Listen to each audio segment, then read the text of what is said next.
Alright, sorry about that audio issue. Should be back to normal now.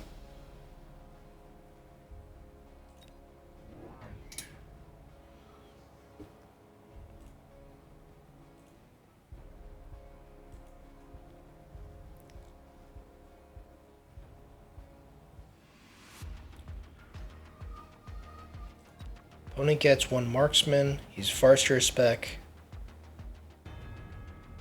Guess the marksman was for the potential Phoenix, but yeah. It's not ideal to see anti-air units already, but I don't think it makes a huge difference. The Phantom Ray spam even works against a marksman start, and even if the opponent builds non-stop marksman, the Phantom Rays do outskill the marksman. Which is why before the Raiden was introduced, really the only option was the boat.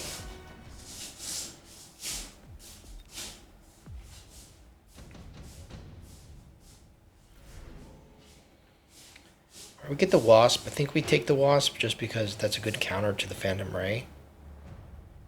Crawlers are really good too. We kind of want that for the extra. Could just go Crawler just to get the extra deployment since we don't need the Wasp right now. I mean, we can get the Wasp for the same price. Let's just get the extra deployment here, maybe. Not sure. I'm not so sure about this, but I just know that we're not going to be able to build chaff anymore. So may as well just get the extra deployment. There's value in an extra deployment that is a non-zero value. So we have to take that into consideration here.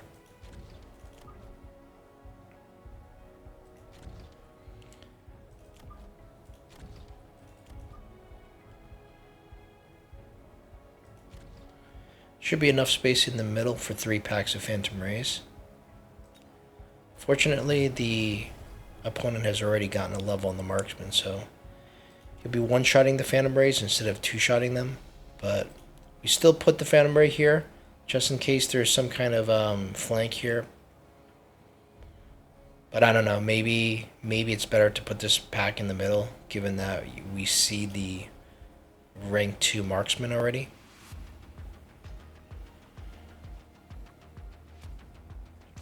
I try not to change things up too much because, especially the way I position the Rays on the first round, because the reason I play the Rays like the same way every game is just to kind of make it a bit more of a simpler game. Because if you have if there's too many different places you could position the units as well as the type of units, then it kind of the potential difficulty of the game or the variance of the game it just kind of goes up too much.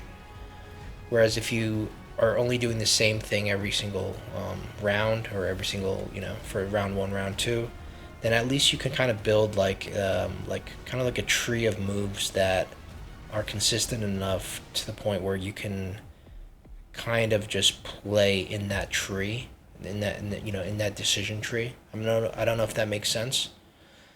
And yeah, I have found the Phantom Rays obviously to be super strong, so that encourages this playstyle.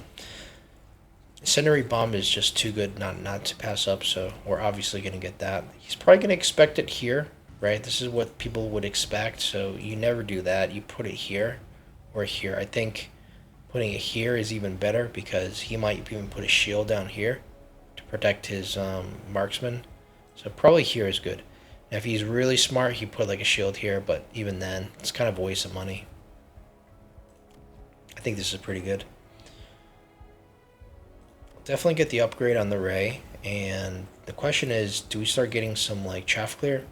We do, but I think we could skip it this round just because we have the fire. So we'll just keep going more Rays. And now I think we want to start stacking like the powerful side. Probably go like this. And we want to start unlocking the possible counters to the Phantom Ray, starting with the marksman.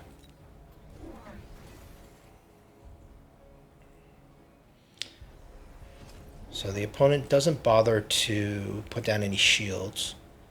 which makes this just makes the fire positioning not the best.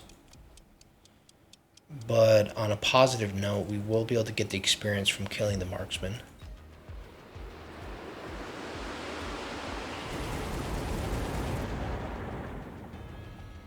And this marksman, I don't think he's going to walk into the fire. Yeah, he's going to be fine, but the phantom rays will pick off the marksman pretty quickly here.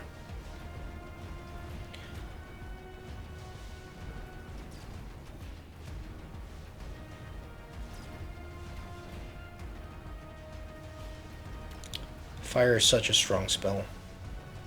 It really could be like doubled in price and still be a good pick. Not sure why the price is so cheap for the fire.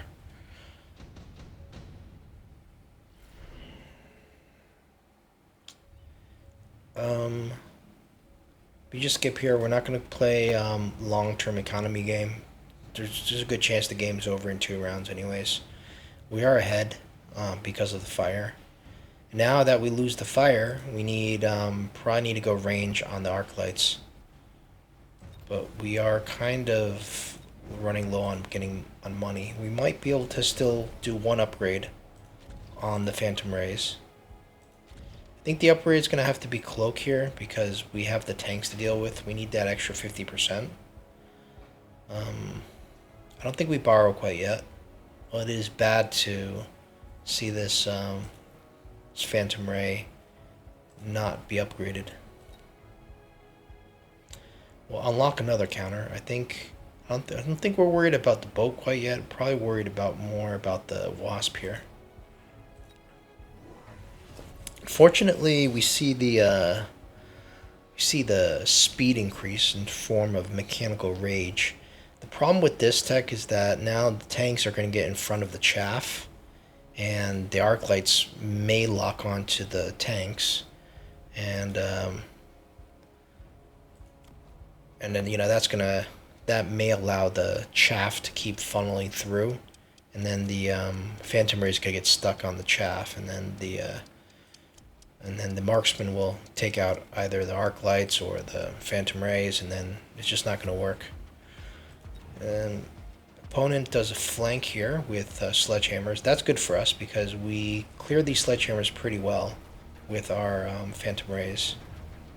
Fortunately, this arc light is kind of occupied. And here, you can see here, the arc light is just shooting this level 2 tank, and it's basically going to be out of action for the whole game. Again, it's stuck on the stuck on the tank. So then the phantom rays kind of don't know what to shoot. Here they're shooting the tanks, but there's kind of just too many tanks now. Let alone the chaff is also not being cleared.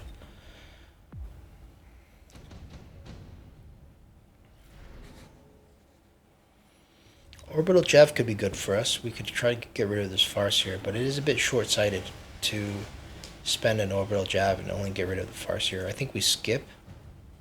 Rhino could be okay. Does that clear the... I think we probably get the Rhino. It's pretty cheap. Can't land it on anything, I think. Maybe we could land it here, but it kind of gets taken out too quickly. Probably just have the Rhino come... maybe even here. So, okay, what do we need? I think we need levels on the towers, number 1. Probably need fire to come down pretty soon. Let's get the oil, just to slow down the tank push.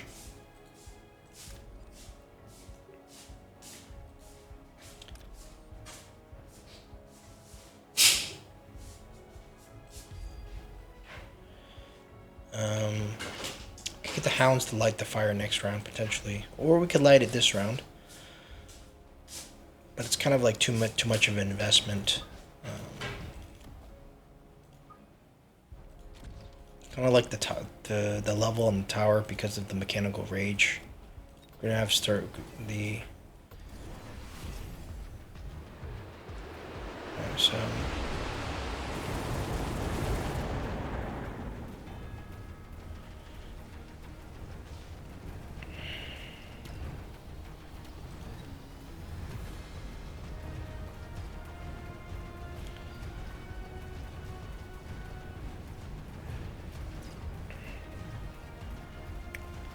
think we're praying to bear like for like a Vulcan drop or something.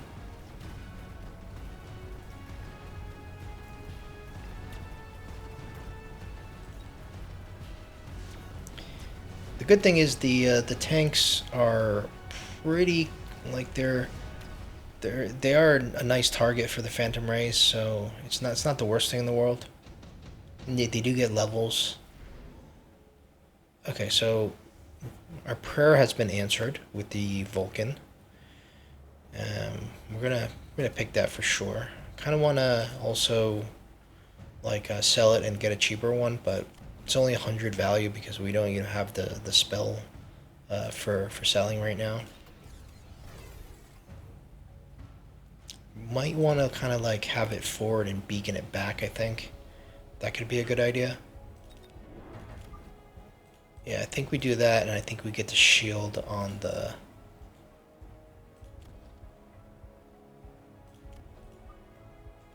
Maybe we even do this in anticipation of the tank flank. Yeah, so we'll have to get the... borrow to get the shield.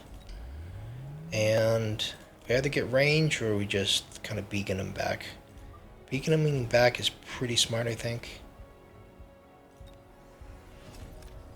We could sell him like next round.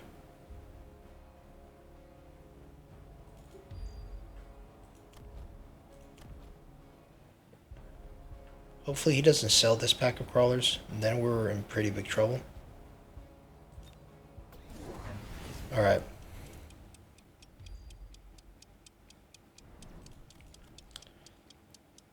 Interesting little Phoenix play here. Using the Phoenix from a drop is a pretty good idea. Phoenixes are good into the Phantom Rays. We get the fire. It was a bit too close for comfort though. And it looks like our towers is exposed here. We will be getting debuffed momentarily. Farseer is doing insane amounts of work here.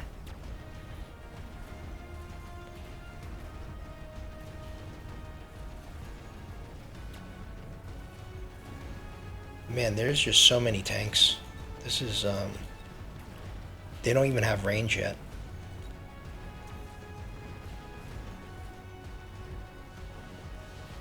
Wow, the tank wasn't able to get the tower. That's crazy. Wow, this Vulcan, maybe we don't sell him. He was doing so much to those tanks. I never thought a Vulcan was good against tanks. I guess the tanks were level 1. Smoke bomb could be alright, but I don't think we need it.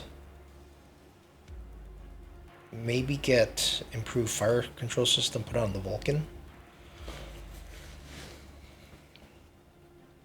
Probably don't need it on the Phantom Rays because they're already going to one-shot the tanks.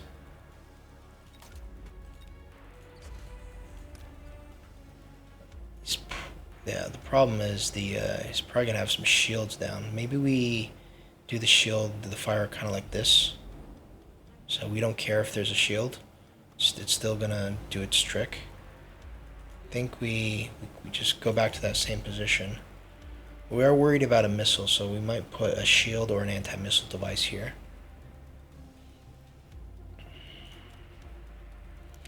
I think we need the... still think we'd probably continue to go... Yeah, I think we probably still want a level on this, and probably a level on this.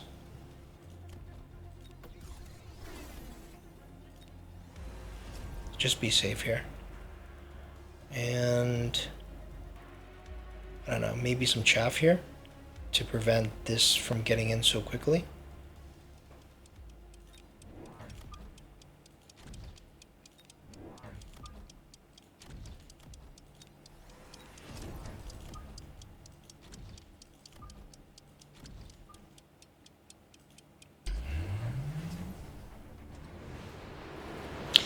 Yeah, so the missiles is expected, and unfortunately, it looks like the Phoenix is going to clean up that Vulcan.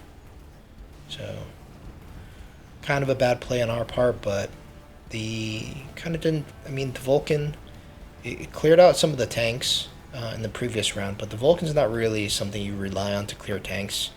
It's more for chaff clear, and you know the fire kind of took care of half the chaff clear.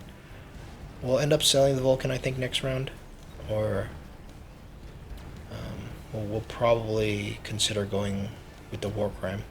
Fortunately, it looks like we're going to be able to get both of these shields here, which is going to be a problem for some kind of fire play.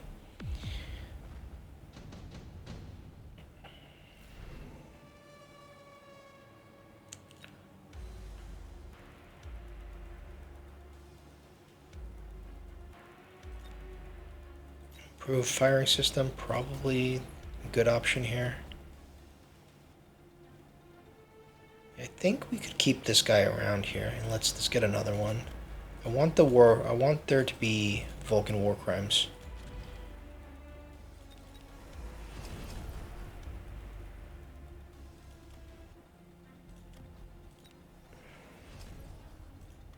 Though I think we have to sell this because this is kind of in a precarious position.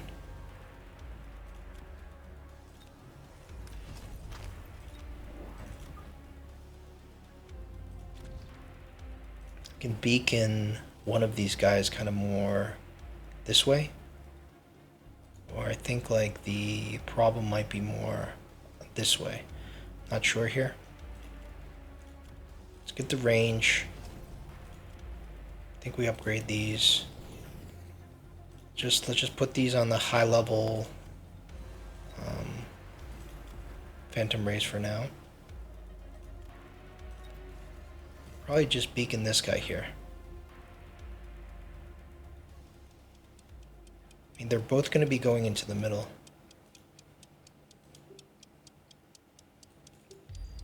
And the first volley is going to be right in the middle, so...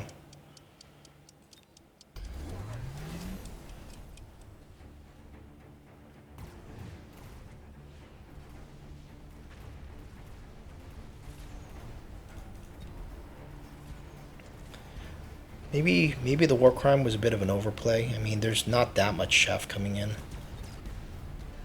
Let's get that second volley off. Fortunately, even the Vulcan was stuck on the tanks there. So we still have some chaff running through. Fortunately, there's really not much anti-air left. There's the Phoenixes, there's the two snipers, and I mean, the one Farseer is pretty scary.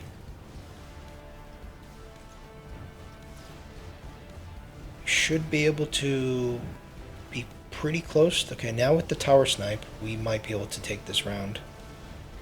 Wait, does he have link tech on these as well? Okay. So now we need to go burst.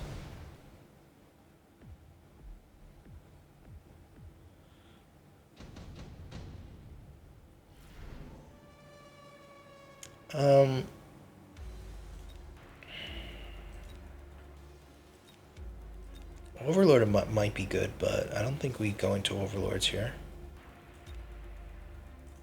Fire tanks. Yeah, I think we just sell out of something. I think we definitely level these guys. Kind of want to see like a war crime here, though. The burst is interesting now for us.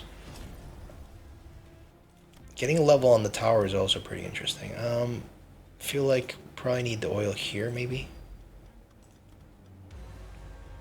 Then we can continue to kind of go here with this one Vulcan. Probably want some missiles. This is just causing too much of a headache with all this chaff running in. Probably want to upgrade the tower level. Do we just drop this here? Can we get those Phoenixes?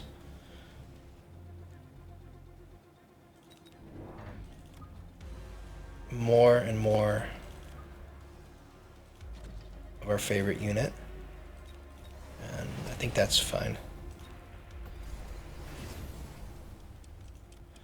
Vulcan with photon emission, okay. That protects against EMP, which we don't We don't really have EMP. Gives 30% extra health, but with burst, I mean, even without burst, I think, you know, the tanks were almost getting one shot.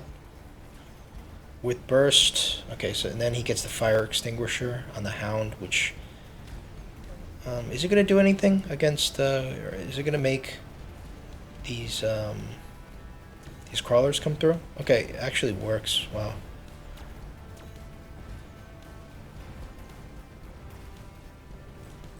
The Overlord is kind of scary, and the fact that our tower is just getting targeted is also not ideal.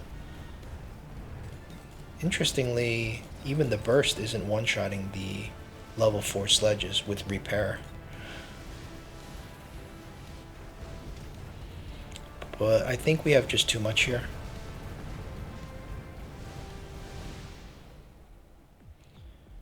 And we do end up winning that.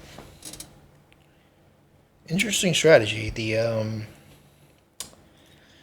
The tanks with, I mean, first of all, it's kind of bad to go triple tech sledge if your army's completely in the air, mostly in the air. So I get it. It's really good chaff for the Phantom Rays. Maybe without burst, that I could have gotten stuck on these sledges, but kind of feel like the problem was he didn't have enough anti-air. Like the Overlord was good. I wonder if he got some more Overlords and just kind of like maybe maybe if he just went more Overlords like that could have won him the game.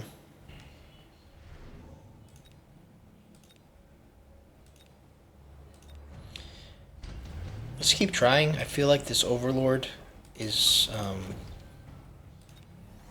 it's a good idea here. We'll upgrade these guys. Maybe we sell out of the weakest tank here. And we're going to go for the fire extinguisher. Perhaps even put another one, kind of more in the front even.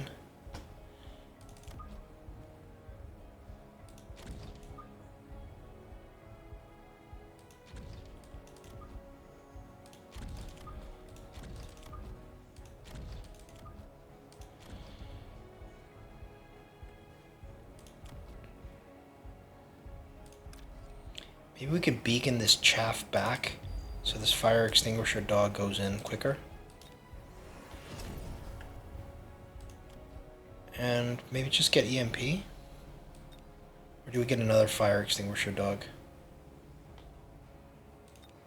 Let's get EMP. Maybe put this here so we waste a volley. And let's do the missile here.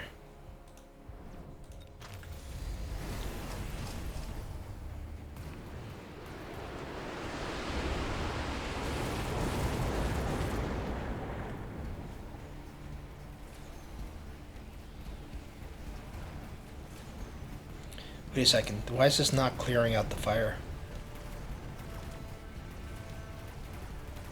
Is that just a bug on the screen, or is the radius too low?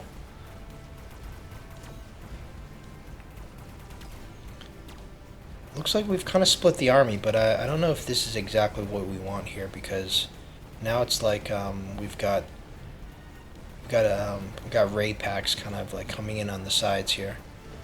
We do win this one side here, but we only have one Overlord left.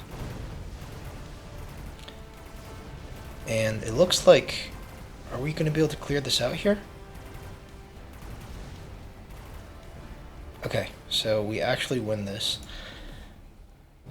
To be honest, I had to play this a few different times with kind of positioning of the Overlords to actually win this, so maybe it's not as easy as just plopping down more Overlords, but at least, you know, you could see, okay, maybe, I do think it wasn't a mistake to, it was probably a mistake to click the photon emission, but having these high level tanks actually do quite a bit. If my rays were all like level 1, level 2, or maybe I skipped the firing control item on a different unit.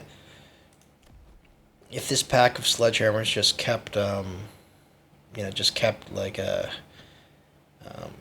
surviving, then essentially the phantom rays would just get stuck on them forever, and the overlords would clean up. So I could see the strategy and being quite effective actually.